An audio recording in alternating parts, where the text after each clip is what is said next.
Francisco Albero, un cantor de La Matanza de Ciudad Evita, que me mudé hace poco a Montserrat, así que estoy más cerca de los compañeros de la CTA. Soy juglar de la libertad y por eso he de cantar por la paz y la igualdad, con alegría sin par. Grito jujeño del sol de amor y liberación, que estalla en mi corazón, siempre cobrizo de amor. Libertad, libertad, milagrosa la libertad, luchadora popular por la justicia social.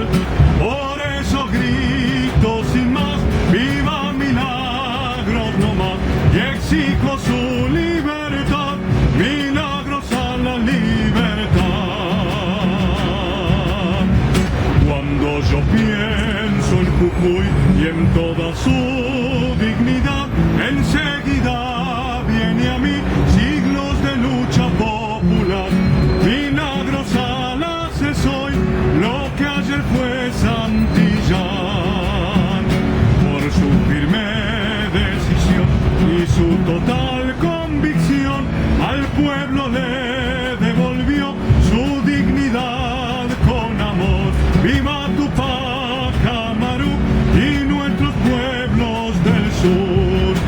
¡Libertad a los que luchan por la justicia social!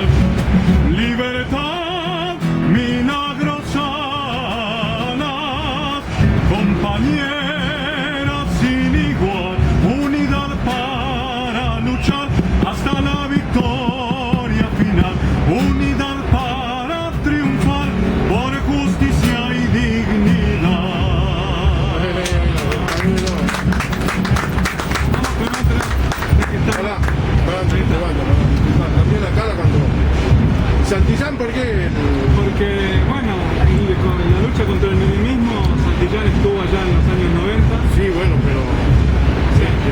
Ahora Santillán no, es el ex Santillán. Sí, pero claro, San Luis. Por eso. Y no, nunca quedó pegado, nunca. Digamos, Sí. ahí Por eso lo que ayer fue sirve Santillán. cambiar. Claro. Por eso es lo que ayer fue. No, lo que pasa es que nosotros como jujeños conocemos la verdadera realidad de lo que es el perro Santillán. Eso. De que fue abandonado los compañeros, 180 compañeros presos, Claro.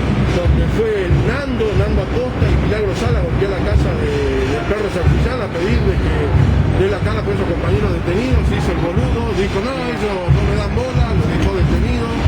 Sí, Para nosotros, totalmente. y siempre creo más que siempre trabaja para los servicios, y sigue Claro. trabajando